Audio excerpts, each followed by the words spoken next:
Hello, everyone. Welcome to the show. Welcome to Restore the Real. I'm excited to be here with you today, and this is going to be part two of a conversation with Dr. Nichi, and I'm excited about this one. So welcome to the show. Thank you. I have to say, again, not a doctor, but it's You're close. well, okay, yeah.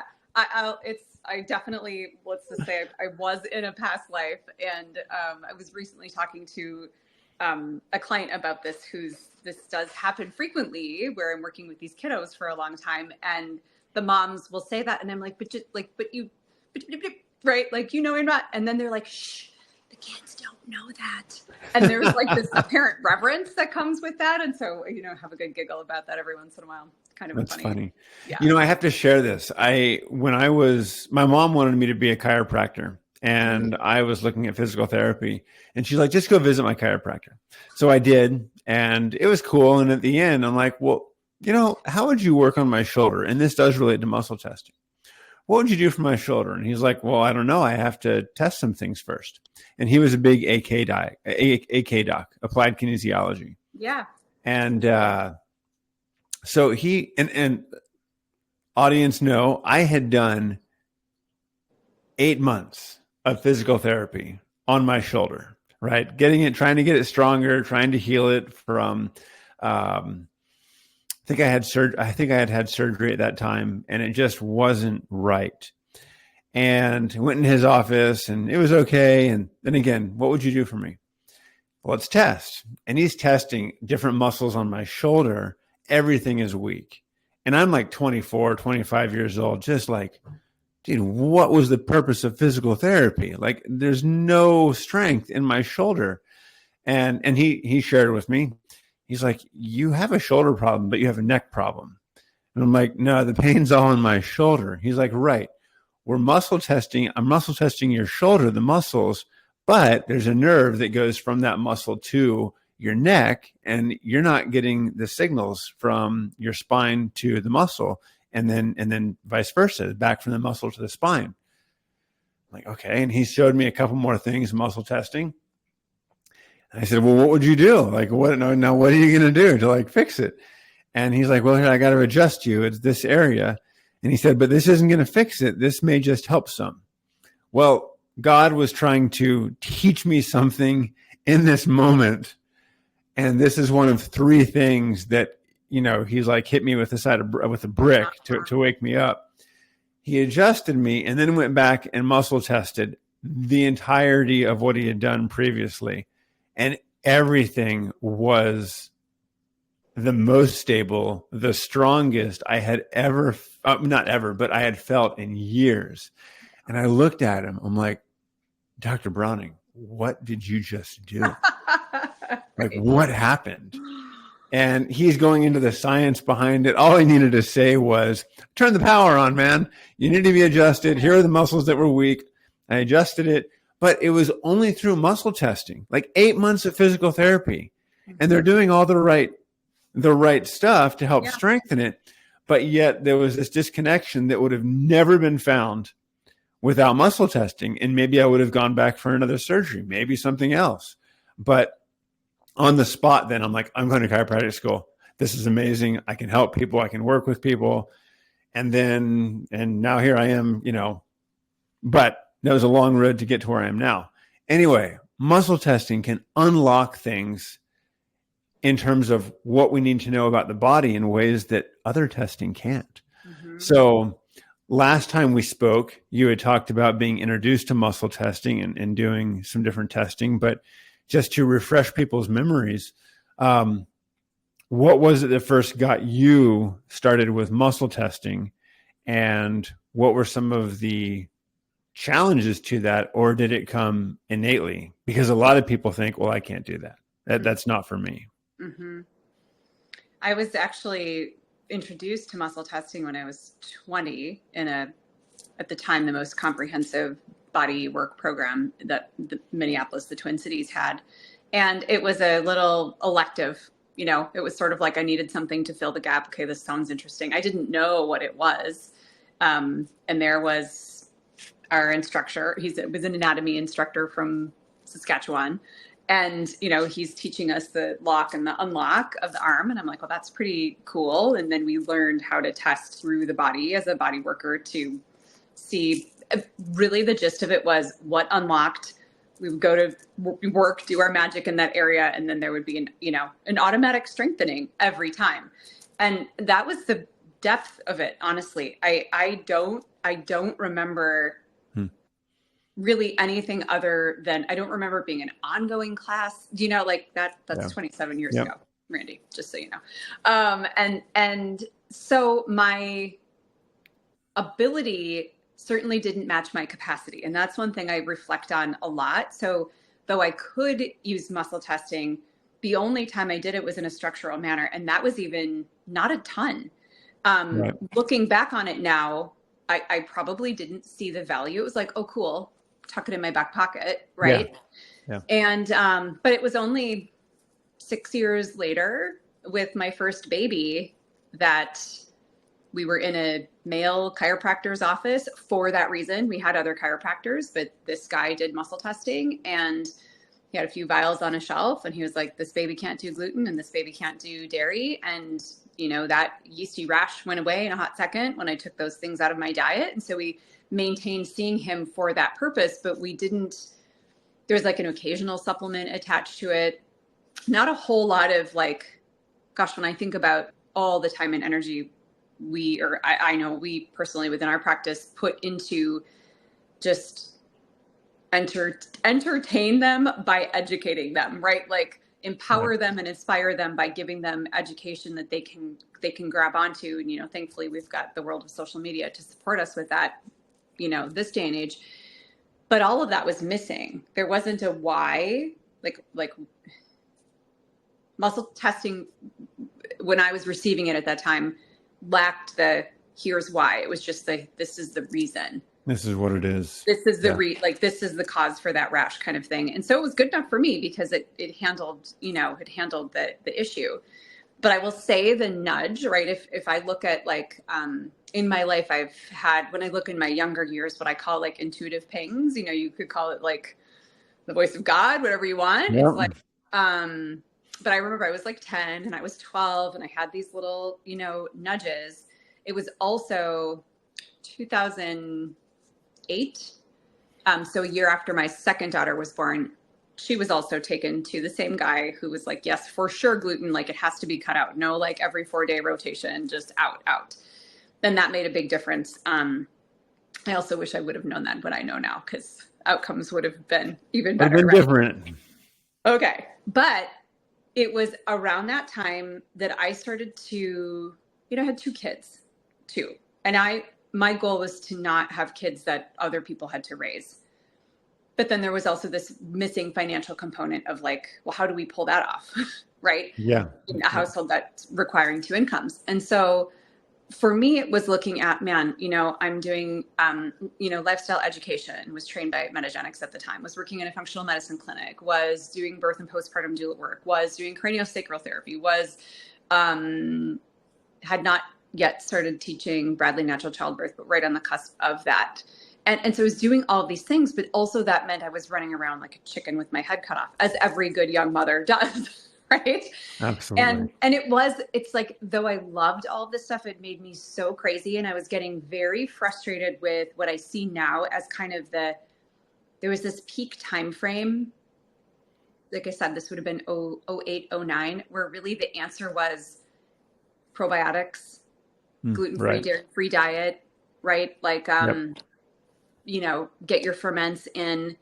And though some of that really worked for me, some of that would also blow me up in my own personal health story. And I was seeing that a lot with my clients, and I was getting really, really tired of what worked for a long time as, well, have you tried going gluten-free and dairy-free, right? And people could get on board with that and we could educate them to pretty soon that wasn't taking the cake anymore. And I'm very easily in resonance with people. And so I had this awareness of, boy, if there's just one little snippet of really specific information about this person in front of me, I'm clear that I could change the trajectory of their health or their health coaching program. But herein lies the gap, right? This big gap of murky water, this big crevasse, like, do I jump in? What does that mean? Am I educated enough? Do I know? Can I help them? And I was still getting muscle tested for my babies at the time. And I suddenly realized, it was actually one day I was doing some cranial sacral work on a little babe, and I could feel like the viscosity of the tissue was just wonky, like just sticky, and the word eggs came to mind. And I'm like, I don't know where this came from, but this girl across the hall, like I just rented from this space, so I didn't really have any affiliation, but I was like, I know there's a girl across the hall who does muscle testing. Like I've caught it out of the corner of my eye, don't know enough about it, don't know what she's doing, but like maybe go check that out. And the next week they came back, and the tissue just moved. It just released, and it expanded, and it unwound, and it was just like this beautiful flow in this baby. And I was like, what happened? And she said, well, I saw that person, and you were darn right, eggs were part of the problem. And so I was like, thank you. And that was amazing. So I started hanging out in her open doorway between my clients, and literally was just like, like, what is she up to over there? And it was a really fascinating, I was watching like a method, right? And then I started inquiring, like, well, in my state, do I have to be licensed? Because she's licensed. And what does that look like? And then the whole comparison game. And then I started hounding the local, at the time, standard process rep. Right? I was like, how do I learn this? And what do I do? And do I need to have a license and all that? And as it turns out, in the state of Minnesota, because I already had the ability to be hands-on with people through body work and whatnot, that was kind of a shoe-in for me. Nice. And that was really like the beginning of true, so I've been, like, you could say, full-time muscle testing since like 2010. And that has changed. So it's been like the single biggest game changer if I look at the long-term trajectory of the health of my family, of my health, my capabilities. And it's phenomenal. Like, it is just such a fun, non-invasive way to analyze what's happening in the body. Bring it back to balance. What are the stressors? Like, that's the easiest way to put it. And I think anytime we try to dive a little deeper in that explanation, we're suddenly like, we lose people because we've gone too far. Right. Yeah. So for those that don't know, that are listening, like, muscle testing, I think I know what that is. What's a good, what does it look like?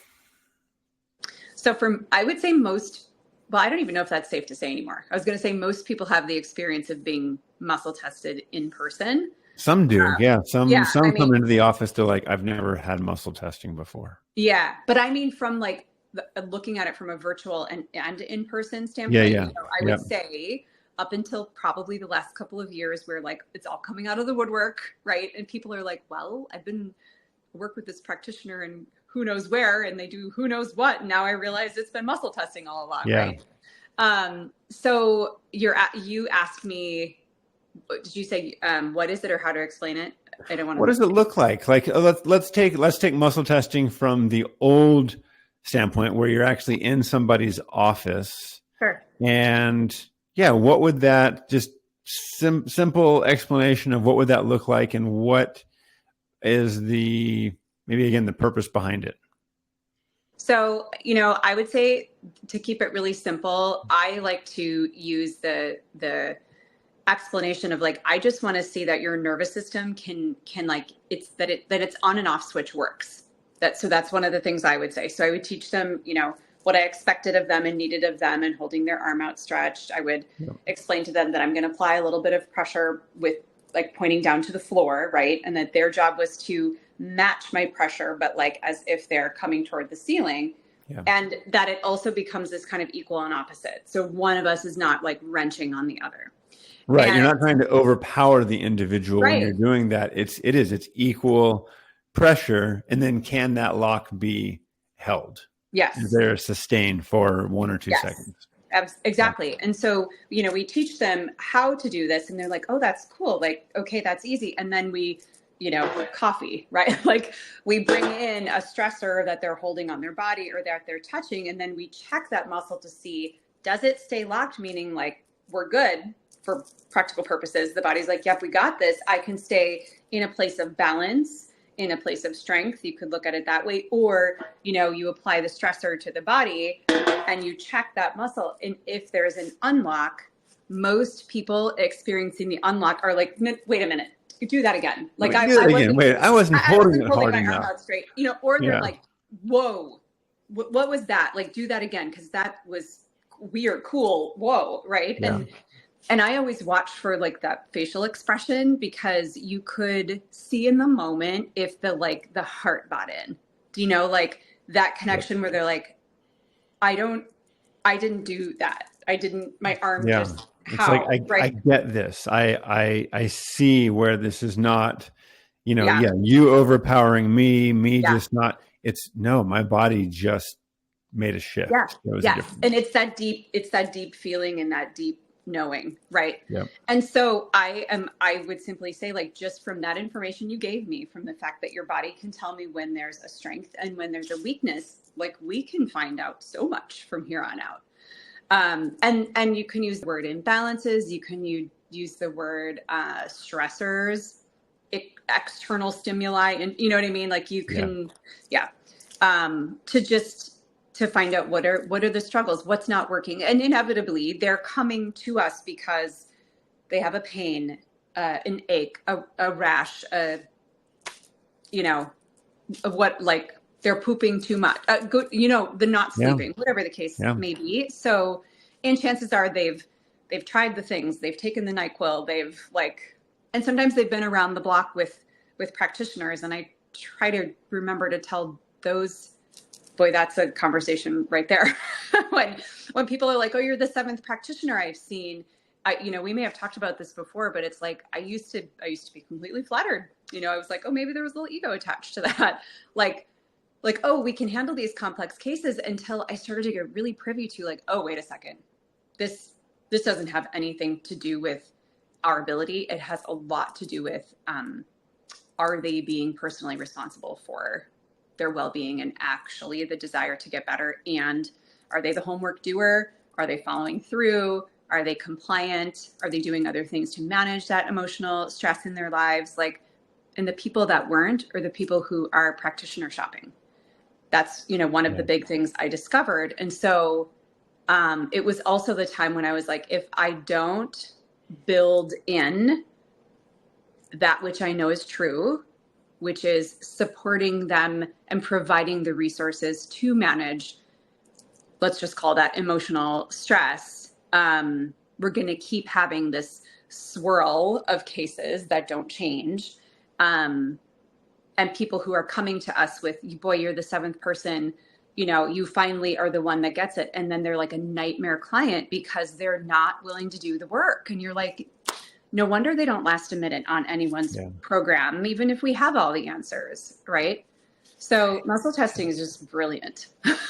And I think that's really great that you bring that up, because you could have the most brilliant practitioner, in the world, but if the individual is not willing to put the work in, and that doesn't just mean following a protocol, taking whatever capsules, it is putting in the emotional, spiritual, mental, physical work to take responsibility for your own health and to be your best advocate. And that is so essential. And we could go off on that, but for the purposes of today, we'll hold off on that.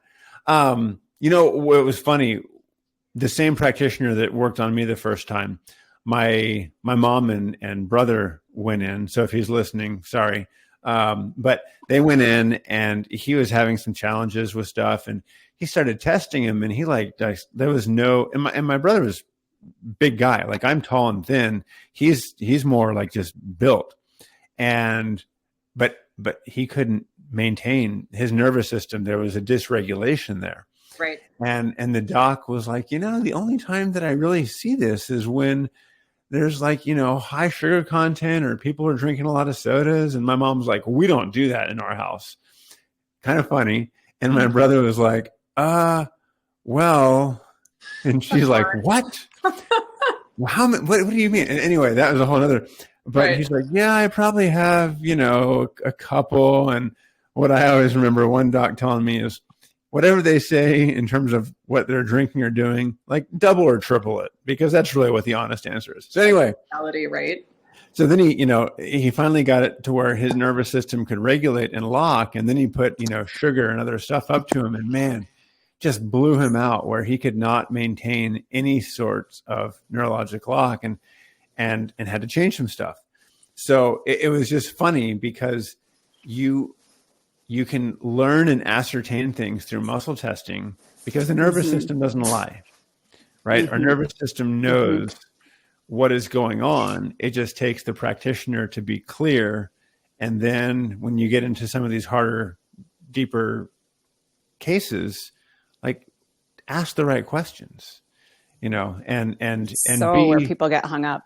One of my things initially when I would start testing, and my entrance into that was doing emotion code and body code, and I would second guess myself. Is that really it? And there was this fear actually of telling people, hey, this is what your body's experiencing, more because it was my own insecurity. And so I'd second guess myself. No, I can't do this. I can't do this. And then through practice, it was like, no, you are doing this. Believe what the testing shows. And then it was like, oh my gosh, people are getting better. So what's been your, you, for people that don't know, you teach muscle testing to practitioners all across the US, which is so cool. And so fun. It has to be, right? Fun. What are some of the initial challenges that people face when we'll take it from both ways. Okay. They are doing the muscle testing, and people may ask, yeah, I've been to different muscle testers. They all get different answers. I don't understand it. So from the doctor's side, what are some of the challenges? And then from the patient's experience, how can we as docs, practitioners, instill confidence in them that have had experiences with muscle testing in the past and maybe it hasn't gone as expected?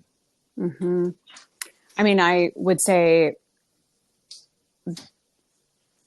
the first thing is about kind of the practitioners and maybe the breakdown of getting different answers, right? Yeah. Yep. So I really think that part of it comes from the fact that and I see this in, teaching in a room of practitioners. You might have an MD, you might have a PT, you might have a massage therapist, you might have an RN, you might have let's just say anywhere in between, right? So there are backgrounds of knowledge that are varied.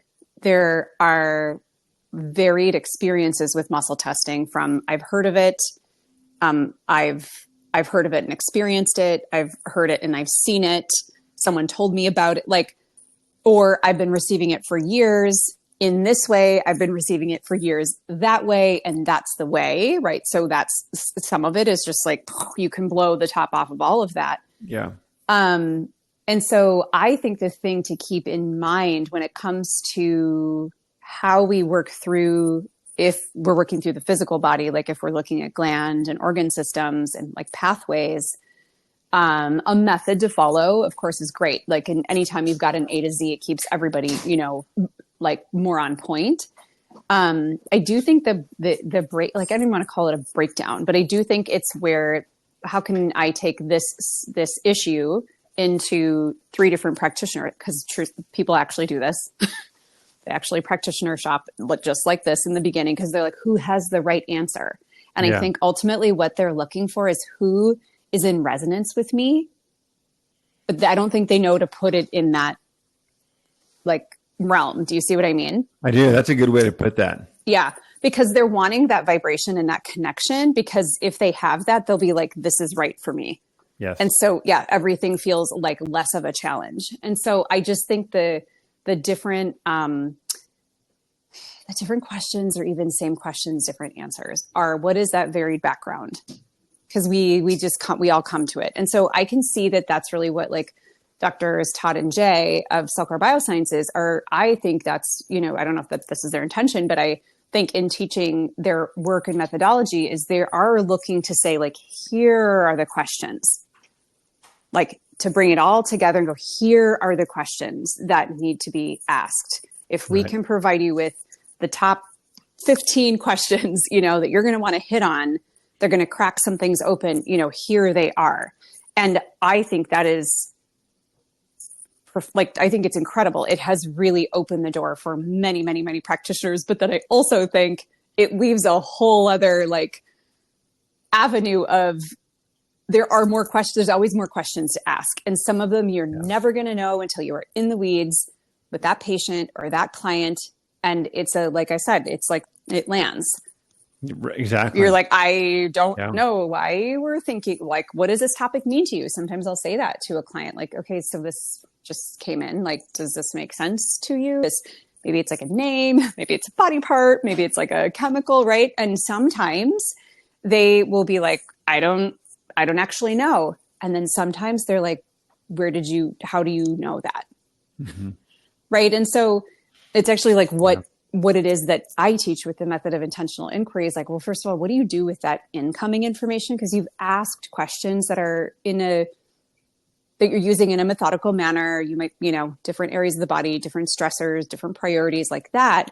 But then what do you do with the influx? And I do think it's an influx if you are a practitioner that's grounded in your work and you're open, right?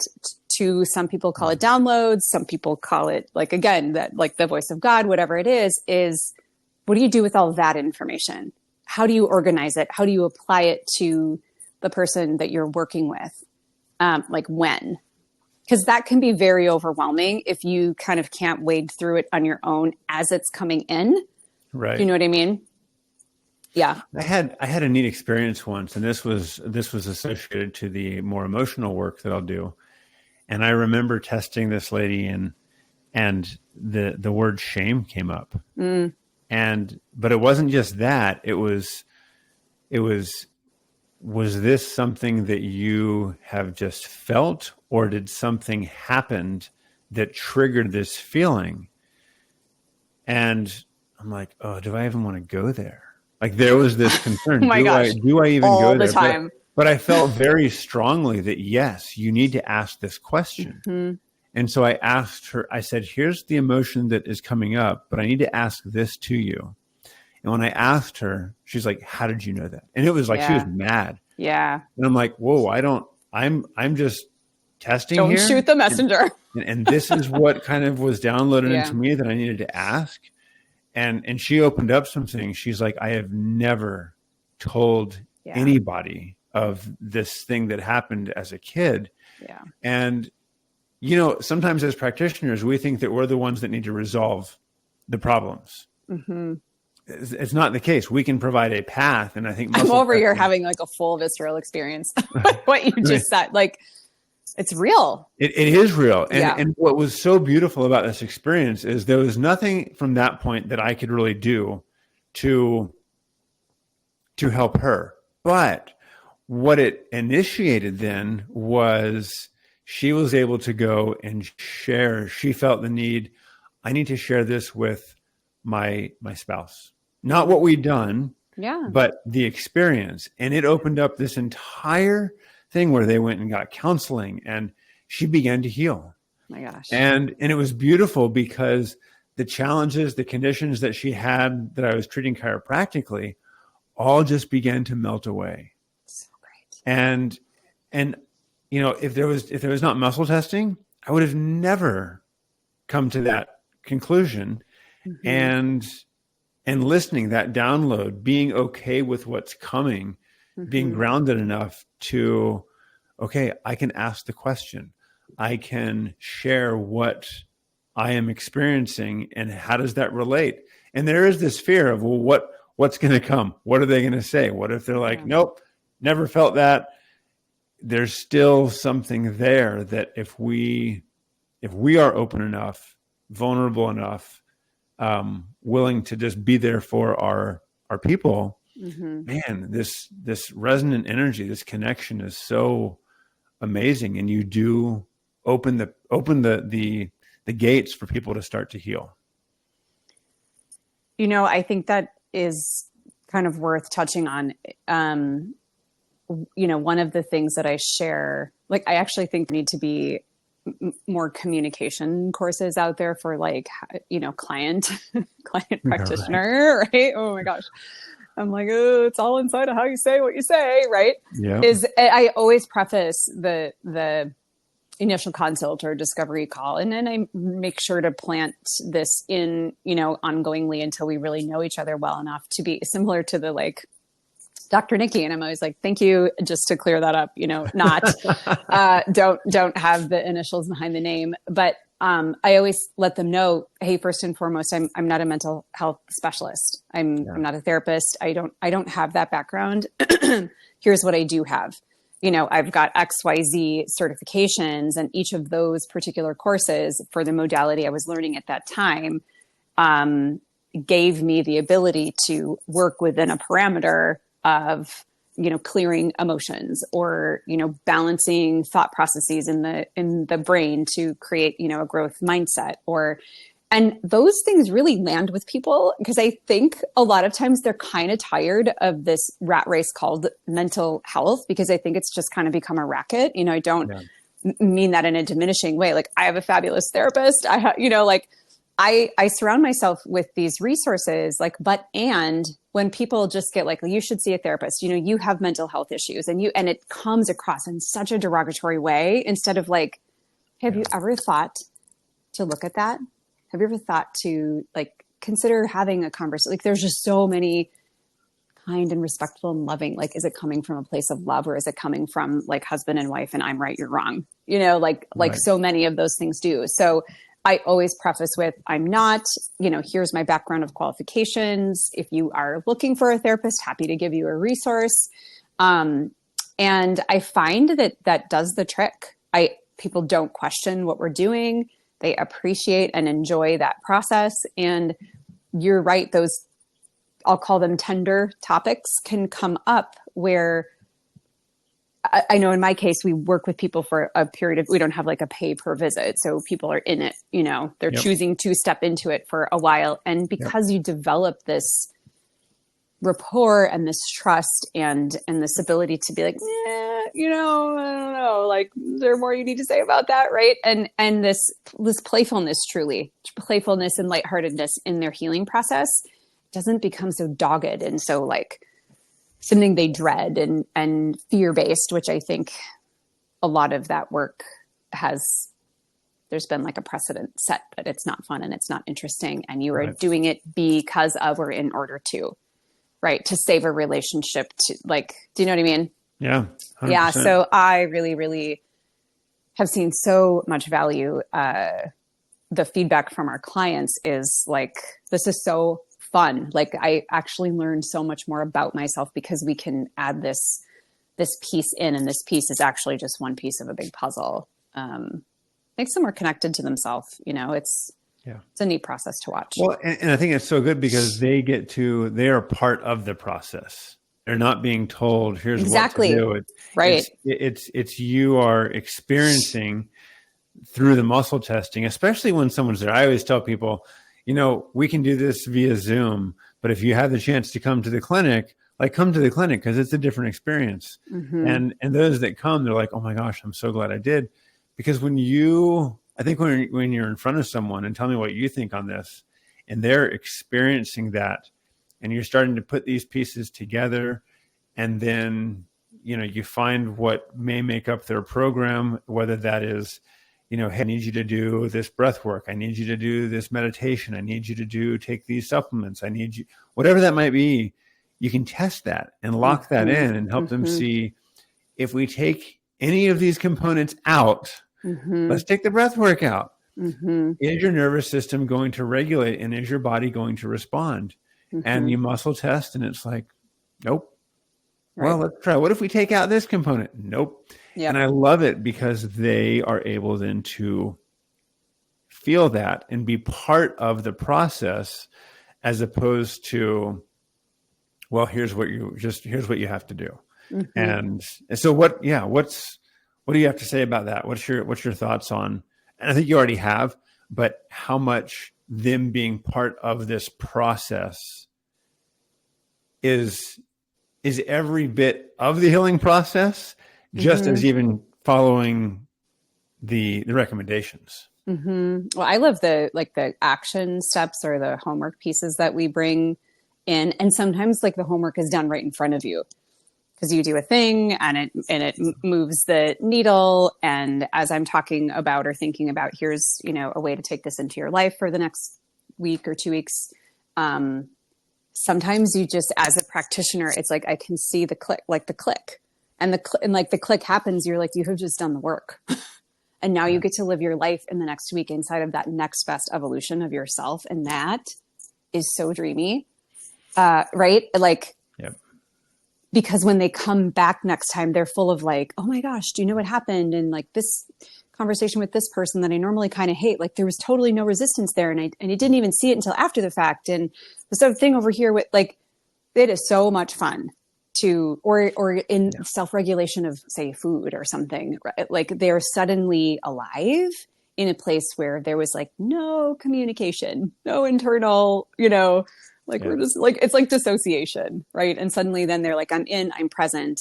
And that is so, so cool to see. So I think that engagement,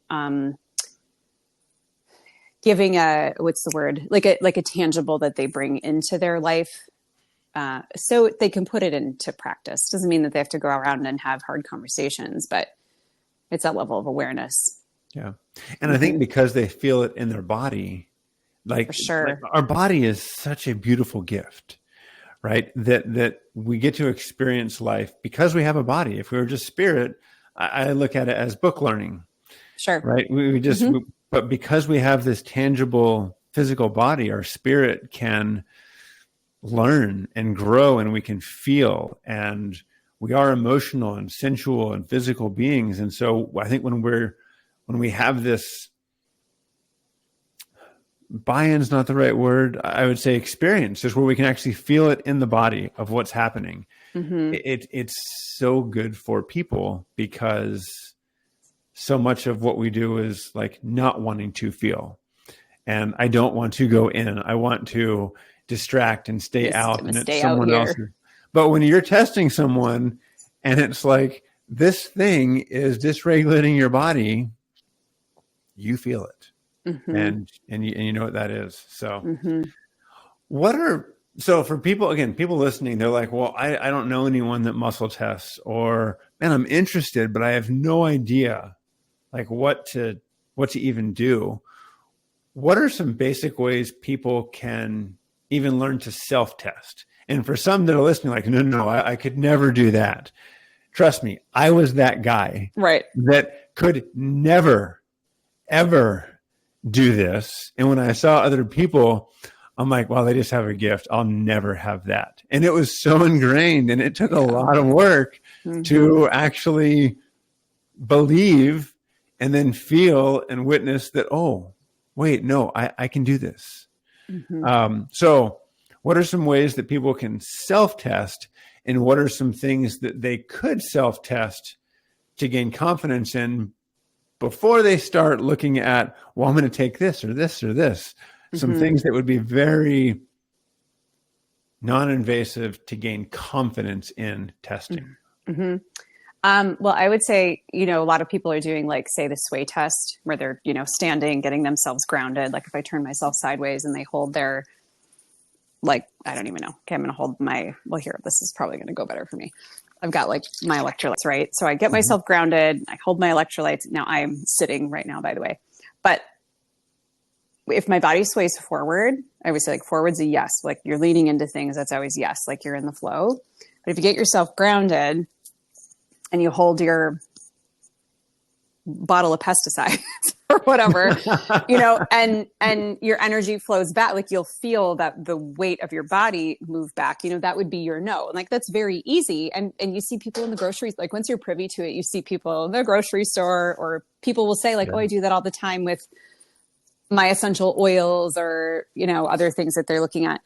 But I do like a finger test. I mean, nobody taught this. I just sort of figured it out because I was like, oh, this is an extension of my arm.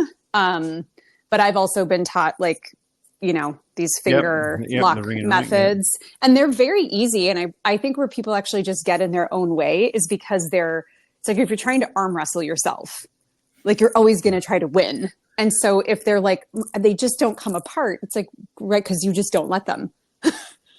Right. So you do have to just find this, what we call a lock and an unlock, or a lock and an unlock. Yep. One of the things that I have my students do is like, we call it a name game, or like truth statements. And I actually like the idea of movement just because of how it balances and engages kind of both hemispheres of the brain. So some easy thing to do is like kind of go through your, like, my name is, right. That's going to be a lock no matter what. And you could go through your pets and your siblings and your spouse, and you could do all of that. You throw in like my husband's name is Sally, and if you're in the flow, like, and you've got that right pressure going for yourself, like it will unlock and you catch it after the fact. Yes. That's the thing that I think people are waiting for, this expectation up front. And it's like, it's over here that you go, oh, what was that?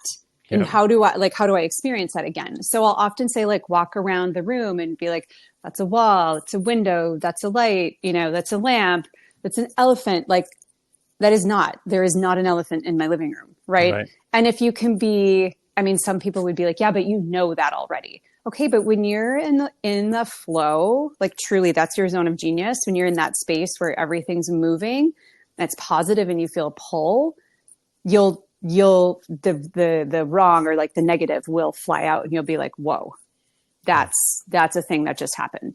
And so again, I think when you make anything serious, people are like, I'm out because this is too hard. Yeah. And so I think people just have to actually way lower the expectation. I really like the idea of moving, because you can be sitting at your desk doing something and you start to get hyper focused. Oh my gosh. And then you're in your head, and when you're in your head, you're dead. So yeah, I love what you just said. Get up, move around, ask questions. Yeah. I did like the whole name thing, right? That was, I'm like, okay, let's just see. I'll just stand here and I'll just close my eyes, take a couple of breaths, just feel that breath come in. And then just when I was ready, I'm like, my name is Randy. And I was like, whoa, what? I just like totally shifted forward. Wasn't ready for that. And then I'm like, again, breathing. And I think I said my sister's name, and it's like, wow, I got to catch myself. And so as I began to build that muscle, right, then it was like, oh, well, let's try, the fingers. And then, let's try to test somebody. That was a little bit different. And then, but what I would always tell people is, they're like, wow, so what are you thinking about? And I'm like, nothing. Right. The less thinking I do when I am muscle testing, the actual act of muscle testing, the better. Because if I get in my head, then that's where challenges arrive. Whereas if I can just be in this state of just movement, and that's what I mean. You're in the flow. Yeah. And we start testing, and it's like, oh, this is awesome. This is so fun. And hey, let's play around with this and make it playful, right? Bring things in that, pretty sure this is going to be a no or yes, whatever. And you just, and I tell patients that too. I'm like, isn't this cool? They're like, well, yeah, I guess. I'm like, no, like we're figuring out what's dysregulating your body. And hey, let's throw this in. And they're like, that is really cool. Wow. So, and anybody, if you can be open and just play with it, have fun, can learn this. And then you will see people at the store. It is hilarious to watch people at the grocery. They're like hiding it almost like, yes. Do you know what's funny is I realized all these years later, this is probably now like, close to 20 years ago. So I had been familiar with muscle testing, had been experiencing muscle testing consistently, like as a patient. And it was way up north at my parents' cabin, and in the local small town grocery store with this wise, wise old 80-year-old lady who lived on the road, right? Who swam naked in the river every morning by herself. Like, I was always like, I am like, yeah, right. Like I love this energy. And I'd been in her like little cabin before, and she'd done like energy work on me, but I was behind her in the grocery store. She was going through produce, and I thought I saw her doing something interesting with her fingers, but I heard something, and now it's like, this is actually a couple of years ago. I was like, oh my gosh, she was like using her tongue. She was muscle testing. Right. And then I started playing around. I'm like, oh my gosh, that's a thing. Like there's just so many ways that you actually can employ a muscle test. There are. Discreetly, my girls will sometimes say to me, like, will you stop testing? And I don't, I'm like, what? And they're like, you're doing your thing, Mom. Yeah. It's like trying to be in a conversation with Dr. Todd, and he's over there with his, his pen, right? It's like, okay, no pressure. So I do think the barrier is the self, right? The self is often like the biggest energetic interference. And I frankly, I really love teaching more advanced work. But the thing I love about basic is if people can just get over the rut, I'm so there for the aha moment and because they see how much they've been in their own way for a lifetime. Right. Yeah. And so I have often found in our basic workshops, it's kind of half moms, half practitioners, and half of the moms are clients who are just like, I needed to see the other side of it. Right. Right. Is this something I can be playing with? Playing being the key, right? Play with at home with my own kids to be like, is this bacteria or a virus? Do I send them to school? Do I, right? Yeah. Or how do I know these foods are right or wrong? Or how do I know if that was food poisoning? Just those simple things. And so it's fun to have people get the depth to which you can pull muscle testing into. When I say that we use it in all aspects of care in our practice, I mean all aspects of care, all areas of life. And I have yet to run into anything being off limits, if you will. Right. There's really not. I mean, if you are open to it, then you can use muscle testing to. For sure. I had an experience a while back and recently as well, but I'll share this one. I think this was after the advanced, the part Level 3 3 that Dr. Watts and Dr. J did. And Dr. Watts came into the office and I was struggling with a couple of things and he's like, I'd like to take this in a different direction. He's like, I think there's actually some emotional stuff that we need to clear from. I don't know the origin of it, but I'm like, of course I'm open to that. Yes, please. Yeah. Because sometimes when I try to test myself, there's this subjectivity, and so he starts reeling off some things, and then he comes to the end. And he's like, okay, so there's something I'm testing and he was hesitant to bring this thing up. And I knew exactly what it was. There was no doubt in my mind. And I'm like, just say it, because I already know what it is. And he said, you're like, I either have to fess up or you have to say it. I said, it has to do with my relationship with, my family.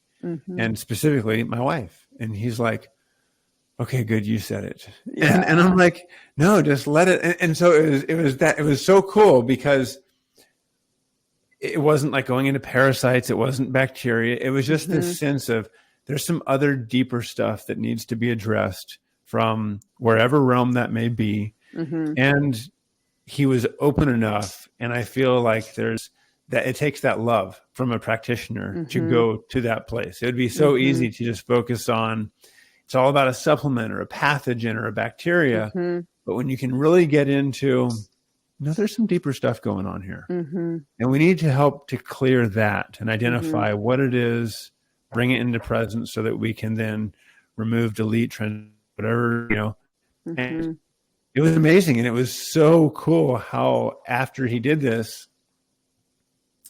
certain things just became easy and there was no more resistance to it. And then, recently I've had some other things with another practitioner that did some work on me, and oh my gosh, how freeing that is. But it's because of this willingness by the practitioner to not set bounds on, we can only test,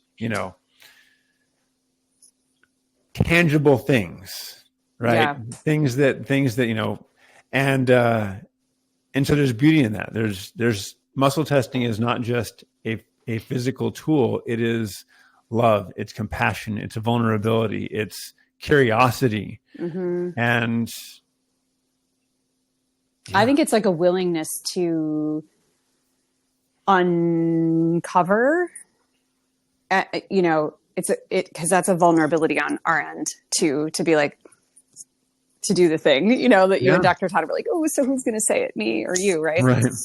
But it's a whole other ball game when you've got the willingness from the client or patient side, where they're not just like taking it in as information, but like you get that it's the biofeedback loop, right? It's, this has come up. How does this land for you? And then it's the processing through. And it's interesting too. So I was on a call earlier today. It was a business consult with a couple of practitioners who were developing something together. And it was kind of like a follow-up consult.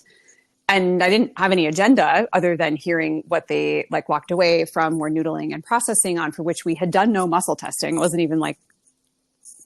It just wasn't even the conversation. Yeah. And then here we were, and I'm looking at the two of them and I'm looking at the clock and I'm like, we only have 15 minutes left in this, but I do know enough about each of them. And they were very vulnerable in the first consult and were like kind of saying the things that they thought were stuck. And I suddenly heard like, okay, do Psych K with them. And I knew they'd be open to it.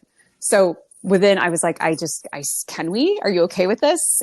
I'm going to, there was a statement that I heard that of course, did not test in the favor of one practitioner, also in the next, but two different statements. And we balanced them, two different Psych K balances.